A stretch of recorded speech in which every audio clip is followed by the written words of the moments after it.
What's going on, everyone? This is the Warehouse Series, and welcome to Discord Friday. If you guys are new to the channel, so basically I post every Friday. I take pictures off at Discord, and I go over them with everybody, so everybody can get my opinion on how I feel about these pallets. But guys, if you're not a member of Discord, that link is in the description below. Always going to be free. I also want to say that if you're new, please navigate my playlist. All my videos. I have well over 200 videos explaining the construction of pallets, me selecting in the warehouse and doing a voiceover to let you guys know how I select. So I really highly recommend doing that. Subscribe to the channel if you want to, and guys, give me a thumbs up. And if you guys want to donate, it's appreciated. Anything's appreciated. So I just came off my worst month on this for being monetized. I've been monetized for about 14 months now, and I just had my worst month. I don't know. It's the nature of the beast, I guess. That's what it is. So basically, guys, I do this for very, very little money. So with that being said, let's get to the first picture. All right, so this one right here was posted by Jeremy on Discord. If you guys are over on Discord, you know who Jeremy is. And I want to say something. So back in the day when I selected every day, all right, so I've been there for 25 years, and probably for my first 10, 12 years, I was a consistent selector. And guys, we only had to shoot for 100%. We didn't have incentive money. So if it was Saturday and I was going into Saturday at 110%, my goal was to get it down to 100%. That was my goal. Get it down to 110 or 100%. That's what I need to do. So I'm having a nice, easy day on Saturday. Now with incentive money, it's the opposite. You're at 110% on Saturday. You're trying to probably get to 115, 120 so you can get more money. So that's what we're here for, guys, to help you build better pallets and to help you do it in the most efficient time possible and as safe as possible. So when I see stuff like this, I'm just saying, what do you do? Not only are you breaking your back for no apparent reason, but you're also wasting time. Every time you got to look for a breaker pallet or a slip sheet, you're wasting time. You're wasting valuable time. So the time that took them to throw this slip sheet down and this breaker pallet down, they probably could have had another 6, 7 cases thrown. All right, that's how I look at it. Wasting time. And there is zero need for it. If you absolutely sincerely needed a breaker pallet, fine, but you don't need it. They need the slip sheet, they need the breaker pallet, and we got this one up here. Now, this could be one of two things. Either one, the person selecting this pallet put the breaker pallet up there, or a forklift put that up there. And I'm going to say two things on that. One, let's think of the people breaking this stuff down at the store. Guys, stores usually just have a pallet jack to pull the product off the truck with. They don't, and to maneuver it around the store. They don't have a forklift. So now you're getting someone that is did not sign up for a warehouse job, did not want to sign, and some of these redwoods can get 60 pounds. They didn't sign up to sit there and try to maneuver a 60-pound piece of wood off of a pallet. So it's not right. So if a forklift put it up here, stop being lazy and throw the 4 or 5 cases onto the pallet. There's no need to put this pallet up here, whether it was the selector or a forklift. So with that being said, let's move up here. Another slip sheet, absolute waste. I don't care if this took you 5 seconds to throw. That's a couple cases in my opinion. Absolute waste of time for a slip sheet. If anything, maybe a slip sheet around here, because this is all slippery cases, I understand, but no need for a breaker pallet up this high again. Guys, I am not breaking my back throwing a 50-pound pallet up over my head just so I could put product on top of it level. I will look for another. I would use a slip sheet. So I say that I don't use slip sheets and stuff like that, but if I was throwing a bunch of product like this, so that's my product at my warehouse. If I was throwing a bunch of slippery cases like this, I think I actually might use slip sheets. And I think one right here would have been warranted, a nice thick slip sheet to stack the rest of this stuff on. So I do want to say that, guys, but I mean, don't waste time with breaker pallets and slip sheets if you're trying to make incentive. Or guys, it doesn't even matter if you're trying to make incentive. Save your back. What the heck do you need to throw all this stuff for if it's absolutely zero reason for it? All right, this one right here, I also wanted to point out, and I always, are the apples going to get damaged? Probably not. Now, can the pallet fall over? Probably, because we're already crushing the boxes before it even leaves the warehouse. So by the time this gets to the store, is it going to be like the Leaning Tower? And possibly all this could be crushed, and this pallet is just going to be leaning and possibly could fall over on the truck. So what would I have done? Guys, if you're going to use a breaker pallet, put it on top of the apples. I would have put it on top of the apples. That way the weight is distributed around the outside of the boxes. It probably would have sat perfectly fine on top of the apples, and you could have put your potatoes and carrots on top of the apples. Now, I always say if for some stupid reason your warehouse is requiring a breaker pallet for carrots, tell them to come out and throw the stupid pallet up there. That's how I look at it. I would be damned if I'm going to sit here and throw a chat pallet every time I got carrots to go on top of potatoes. So to me, that's a warehouse issue. I would not use a breaker pallet, and maybe on here. But me personally, I would not. What would I have done? I would have just stacked my apples, my 4 apples that are over here. I would have just called them, stacked them straight up the side. I would have put my potatoes up, my carrot. I would have just called them, stacked this pallet. It would have been fine. It would have been a big tall tower of potatoes and carrots, but I would have made it work. One way or another, I would have made this work without a breaker. But just placement of the breaker on this one. On top of the apples, not the potatoes. All right, this pallet is really nicely built. I just want to point out a couple things that, I'm not going to go, guys. Obviously, I would build this a heck of a lot different than this. The end result would look the same, but a lot of my cases will be pointing towards the middle. I don't like doing this with cases. So a lot of my cases, Perrier, right here, we got the V8s. They would have been pointing towards the middle. I'm all about that nice skinny column, which they pretty much got, but I'm all about pointing my corners towards the middle because it just gives you a stronger corner. So see how we got the Prego pointing in the Mayo, pointing in the Prego. I would have just kept pointing the cases towards the middle.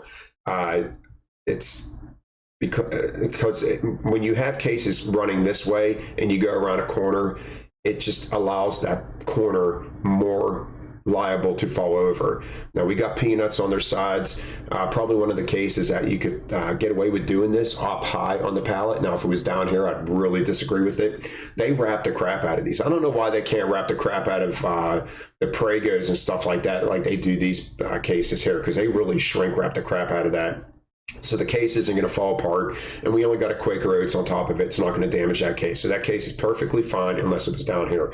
The Fiji water, I recommend putting all liquids upright. Guys, sometimes the manufacturer, sometimes it skips a bottle. Sometimes there'll be no lid on the bottle. Sometimes there's a lid that's not on there tight.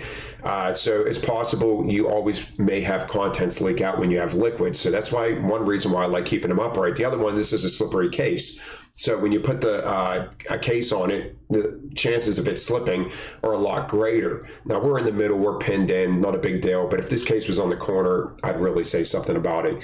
But other than that, very nice looking pallet, nice and square. See the breaker back here on top of the totes? I would most definitely 1000% use a breaker pallet on top of those, or the crates rather. If I had crates like that and I had a full layer and it was level, because they're all open, how the heck are you going to stack on top of that? I would definitely use a breaker pallet for that, 1000%. And they used white wood. You don't see them throwing up a big heavy pound of chip wood or redwood. They put it up with white wood, and it's not broken from what I can see. So good use of a breaker pallet back there. All right, this one here, I like it, guys. It's not so often I get to show bags. This front pallet is just perfect. I looked over it. I like it. Perfect. See how we can get level, guys. The back pallet I disagree with to an extent, and I'm going to tell you why. Now, I love our high corner, low inside. I love the fact that you put these oils in the middle because they are weak. We have these at our warehouse, and these open tops like this make them a weak case to stack on. So I like what you did there. The only thing I disagree with is you spreading your tidy cats around. Stacking on bags sucks. It's not easy to do. So whenever I top off my front pallet with bags, and I have to start forcing myself to put bags on the back pallet, because I would have done this the same as you did. I just would have stacked all my tidy cats in one corner. We have like 1, 2, 3, 4, 5, 6. They would have been straight up. I would have stacked 6 straight up, or maybe 3 and 3. I would not have spread them all around like this because boxes do not fit flat on top of these bags. I would have much rather had my boxes exposed to stack on because my cases would fit level. So remember that next time. Maybe you've been doing this for years, I don't know, but for new selectors, I highly recommend if you have to put bags in your back pallet, stack it in a corner so you have more flat surface to stack on. All right, this one right here, very nicely done. Only time I turn salad dressings on is if on their sides, if I'm towards the top of the pallet. And I only do it at the top of the pallet if my pallet's getting really high. And I think it's going to be a problem, an issue going into the truck, I will lay them down. Other than that, they are upright. I always keep liquids upright. The LaCroix. Now, I want to say something. I like how this is done, except I don't think you really needed the breaker pallet, but it's not hurting anything. You have a piece of white wood, and this is also knowing your cube. So if I had 2 full pallets maxed out on my cube, I would not use the breaker pallet. But if I was a little less than the full cube and I know I can build, then okay, the breaker pallet I can see. But these LaCroix and everything would have stacked perfectly fine on top of your layer there. But there, I have, yeah, your breaker pallets actually, it's not bad. But the fact that you put your LaCroix up, so in our warehouse, we get cans, and then when the LaCroix comes, if people had a lot of this stuff, they would use it as a second base. I just recommend not using it as a base because the stuff is slippery and it will start moving around on your pallet. In any case you put on top of it likes to start sliding as well. Your back pallet, really nicely done. We got the couple slip sheets there, no problem with that. Guys, these cases, the Quakers upright, it's all like cases on top. When you know how to stack, you can get away with doing this stuff. There is nothing that's going to damage that box that's on that pallet. A nice column stack straight up the back, keep it simple. But this front pallet's solid, back pallet's solid, great looking work. All right, holy ice cream Batman. This is a lot of ice cream. And this is where another thing, if I had to select in this type of warehouse, I would probably use slip sheets as well, because we cross-dock this out stuff. And guys, you get the frost on the ice cream from being in the freezer, and they become even more slick. So using slip sheets periodically throughout your pallet is probably a really good idea. But that is just a lot of ice cream. Got a little weak corner back here. Yeah. That would have been, so this case here, so if I'm getting a bunch of cases that line up and I get this awkward case right here, I would probably just throw it up here. Say you had your front pallet built first and you started building your back pallet. I'm not sure how you did this. And I get an awkward case, just throw it up here and throw it up at a later time. If you get an awkward case that's not lining up with cases, just throw it up here or throw it on your jack or whatever, and then later on throw it down. I'm not going to let one case mess up my whole corner. I'm not sure if that's exactly what happened, but I just wanted to point that out. But other than that, a lot of ice cream, and I'm glad I don't throw in the freezer. All right, guys, another freezer pallet. So I always say that I hate putting cases on their sides, but I've been learning a lot from these freezer people saying that, you know, they're frozen, the contents aren't going to hurt anything. So I quit nitpicking on the sideways cases on freezer pallets. But I also want to say is, guys, stick to the basics. Basically, yeah, these are columns, but the columns are tied in. And here's our center column. That's how I would do it. Cases pointing in, 2 cases the same, keep them together and face them backwards. And then we go right back to keeping. 2 cases identical, face them back, keep pointing in. Exactly how I would do it. I love this pallet. It's perfect. Nice center column. You don't see no skinny cases on the side and a big thick column where this is going to rock over. Guys, when your columns rock front to back, there is a heck of a lot less chance of it falling over. If your columns rock side to side, there is a very probable chance of that pallet falling over. So very nicely done. All right, I threw this on there. Don't talk about forklifts often, but I do want to point something out. When I've seen this, you know, it happens. And this is just careless forklift operator not paying attention to where their forks are in the air. I see this a lot. So I don't know what happened here, obviously, because this isn't my warehouse, but I do want to point out, I probably witness at least a dozen times a year where a forklift operator is making a move, and as he's making the move, he's talking to somebody. Maybe he's looking up and he's talking to the person over here, and then they get carried away with the conversation. Maybe no one's around and they're not really worried about hurrying up with the conversation. And then they only bring their forks down partial way, and then they turn around and start driving away with their forks up in the air. So I'm not sure if that's what happened, or maybe they just had product stacked too high.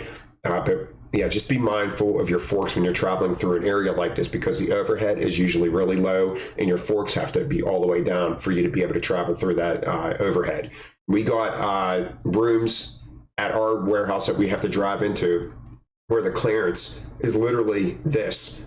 It always boggled my mind. I'm like, why did they make that clearance so tight? So if your forks are up just even a little bit too high, or products up a little bit too high, you're going to kill it. You're going to whack the top of the door, and I have a feeling that's what happened. All right, this one right here, I saw this posted on there. It really bugged me at first, and then I found out that the selector had the forklift operator put this up here. So there's a couple things I want to point out. One, if this was a 1 pallet order, and it's getting too high. At our warehouse, we have A pallets. Basically what that is that you go in, you give them your tag and say, hey, my pallets are too big, I need an A pallet, and they will print up a separate set of tags for you to build a third pallet. And then you could take that to the store and you could turn in a little bit of delay time for doing that third pallet, because our warehouse don't want stuff like this. So the fact that someone had a high lift, this is two people's faults right here. One, it's the high lift operator's fault. If I was on a forklift, I would have been like, no. And the one reason I got the arrow pointing to is we have an open box right here. And then we have an open box sitting inside the open box. So I don't know what these are. Let's say they're bell peppers. And then we put a case of tomatoes inside the bell peppers and rested it in there. And then we put a pallet on top of it. Well, what do you think is going to happen to the product? It's going to be destroyed. I mean, there is no way that this content right here could be sold. At zero, it's not going to be sold. It's going to be smashed. It's going to be demolished. And this pallet is just way too heavy to be on top of all these tomatoes and stuff. Just stupid. And with that being said, I do want to mention that too. Guys, I see this all the time. Unless you're absolutely forced to do so, then okay. But do not place cases inside of open boxes. If there's an open box of peppers or even tomatoes, don't start stacking cases inside the open box. I very rarely do it because I try to build my pallet accordingly not to do it. But it's just careless in my opinion. All right, the last pallet I want to show is this one right here. And this is, guys, I get you want to throw fast so you can make your incentives, but at least put the stupid cases on the pallet. And I tell people, like my training all the time, if you have a jack that's a little wobbly, sometimes it'll start shaking the cases off the pallet. Push it back on. I don't care if you have to push it on 4 or 5 times, push it back on. But guys, we got to keep the perimeter of the pallet, all right? And there's zero reason for a breaker pallet, but if you wanted to use it, then so be it. But just stack accordingly. You know, there's no reason for all these cases to be hanging off. In my opinion, this bottom pallet was shaking on the forks and the cases just started walking off the pallet. Well, fix them, all right? I would have just adjusted them real quick when I put the breaker pallet on, because now you're going to have weight on there and it's probably not going to shake the cases off. So just take your time and realize this has to go on a truck and be squeezed on a truck.